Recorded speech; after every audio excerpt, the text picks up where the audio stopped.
Hello, this is the Lord's Legion and welcome to another countdown, and in this video we're going to be counting down the top 10 modern Marvel legacy heroes.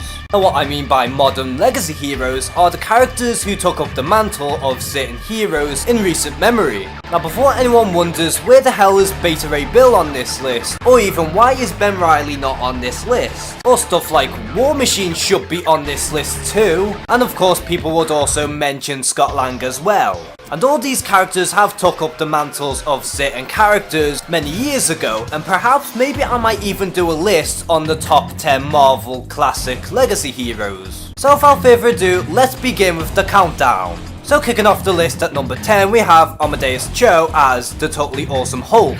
Now Amadeus Cho has always been a child prodigy and is the self-proclaimed 7th smartest character in the Marvel Universe, or at the very least the 7th smartest character on Earth. And what do you get if you have a character who is very intelligent but at the same time has the strength of a Hulk? Then you have a recipe for disaster. Now what's interesting about Amadeus Cho as the Hulk is the fact that he maintains his intellect while in his Hulk form. But unlike Bruce Banner or any of the Hulks that came before, Amadeus Cho has a lot of fun as the Hulk. And usually when it comes down to Hulk characters, they aren't as often fun and are usually depressing. But Amadeus Cho is one of the very few Hulks that are actually fun and really enjoy being a Hulk.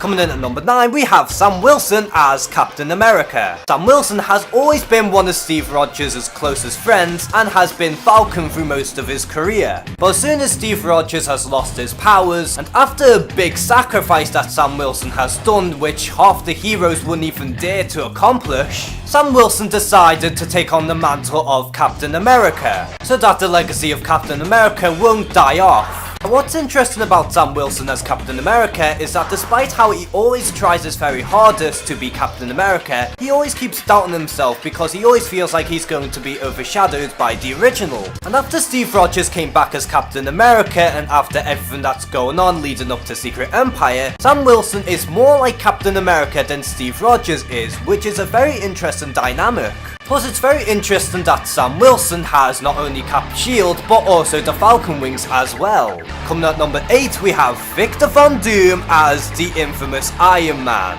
After the events of Secret Wars, Victor wants to redeem himself and decides to ally himself with Tony Stark. But during the events of Civil War II, Tony Stark got into a coma, and in Victor's mind, the world needs an Iron Man, so he decides to don his own suit of Iron Man armor and essentially seek redemption. And what's interesting about Victor Von Doom being Iron Man is the fact that he's always been a good antithesis to Tony Stark. He's almost as rich as Tony Stark, he also has a bunch of suits, and he also is the master of technology. Also to add into consideration is the fact that Victor is leagues above Tony Stark's intellect, not to mention that he's also master of sorcery, and to top it all off, he's not even an alcoholic in comparison to Tony Stark. And what's interesting about Victor is that unlike Tony Stark, Victor doesn't rely on his suit unless he really has to. Coming in at number 7 we have Jane Foster as Thor. After Thor Odinson became unworthy, Jane Foster came to Mjolnir and became worthy. Now what's interesting about Jane Foster is despite how much good that she's done at the beginning, not many people trusted her because in many people's minds she was just an imitation. And at the time her identity was a complete enigma. And because of this led to the Nine Realms essentially doing an assault against Jane Foster. And even after everyone going against Jane Foster, she still tried her very best to do good and try to win everyone over. And after a while everyone welcomed her with open arms. And this in my mind shows that Jane Foster has just as much willpower as the original Thor, if not maybe even more so. Because despite how everyone was really against her at first, this didn't even crush her in the slightest and she still tried her very best to do the good for the world. Coming in at number 6 we have Flash Thompson as Venom. And I know it's a bit of a stretch considering he's no longer Venom and the fact that he's more of an anti-hero, but A, Flash Thompson ultimately has good intentions in the end, B, he was Venom in recent memory, and C, he has been Venom for years and has even redefined the title of Venom, so that's why I put him on this list. Now what's interesting about Flash Thompson is the fact that he is an ex-soldier and after getting his legs blown up, he was willing enough to be a test subject in the form of Venom. And over time time he mastered the symbiote and has even controlled it, to the point where the symbiote has become even more heroic and has mellowed down. And after Agent Venom starting up as an anti-hero, over time he has evolved into even more of a heroic character. And unlike previous Venoms, Flash Thompson has brought different things to the table, making him a very unique Venom.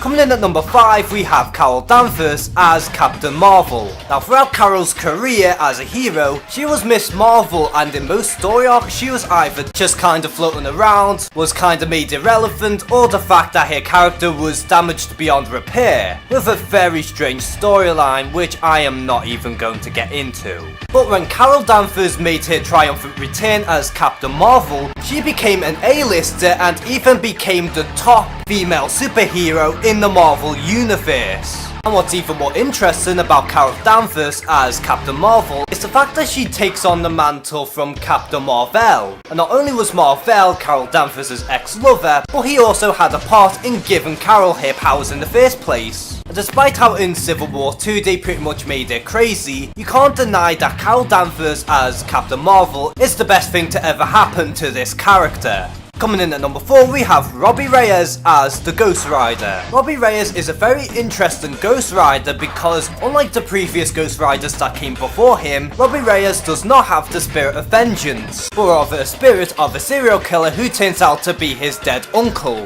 And after getting shot down by a group of people after stealing a car just so that he could get a new wheelchair for his younger brother, the evil spirit known as Ellis Morrow has resurrected Robbie Reyes and formed the new incarnation of the Ghost Rider. Now Robbie Reyes possesses most of the abilities that a typical Ghost Rider has, such as enhanced strength, speed, durability and pyrokinesis. And although he doesn't have the pen and stare and his healing factor isn't on par with the other Ghost Riders, Robbie Reyes can teleport. And he also has his Hell car to boot, making Robbie Reyes a very interesting Ghost Rider. Coming in at number 3, we have Kamala Khan as Miss Marvel. And despite how Kamala Khan uses the name Miss Marvel, she has literally nothing else in connection to the title of Miss Marvel. Now in essence, Kamala Khan is an Inhuman who idolizes Carol Danvers back when she was Miss Marvel. And after the exposure of the Terrigen Mist, she gained the abilities of morphogenetics, as well as a very good healing factor to boot. And with these amazing powers, she decided to become a hero. Now what's great about Kamala Khan is the fact that she always does good and always has fun in doing the right thing. And even when other heroes have conflicts within themselves, Kamala Khan always avoids herself from the drama and pretty much do her job. And also what's really great about Kamala Khan is the fact that she's the very first Muslim superhero to headline her own series, which is a very monumental thing coming from Marvel. And because of that, Kamala Khan is one of the most successful characters in recent memory. Coming in at number 2, we have Laura Kinney, or X-23, as Wolverine.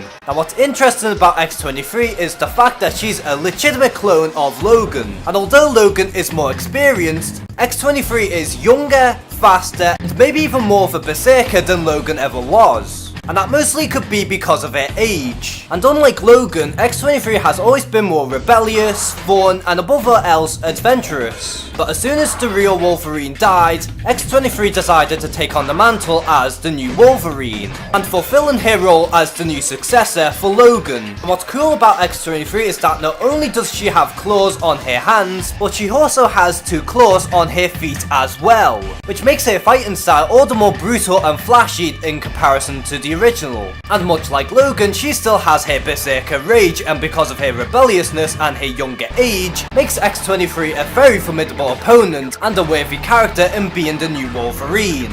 And for number 1, we have Miles Morales as Spider-Man. Now fans were outraged when the Ultimate Spider-Man died at the hands of the Green Goblin and that Miles Morales was taking on the role of Spider-Man. And as soon as Miles Morales' story started, the controversy just dropped completely and the character pretty much won everyone over. Now what's very interesting about Miles Morales is that in some retrospects, he became even more popular than Peter Parker. And this all stems due to the fact that he is a black superhero and he was shunned down for being the new Spider-Man, which was a key storyline in the character's introduction. And also what's badass about Miles Morales is the fact that not only does he have all the abilities of the original, but he can also camouflage and could even do his Venom sting. And because of how influential he is, as well as his abilities and even how likable this character really is, this is why Miles Morales takes the cake as the #1 best modern Marvel Legacy hero. So who's your favourite modern Marvel Legacy hero, and do you agree with my list at all? Comment below and share some thoughts. And as always, thank you guys for watching this video. Please like and subscribe, take care and have a good one.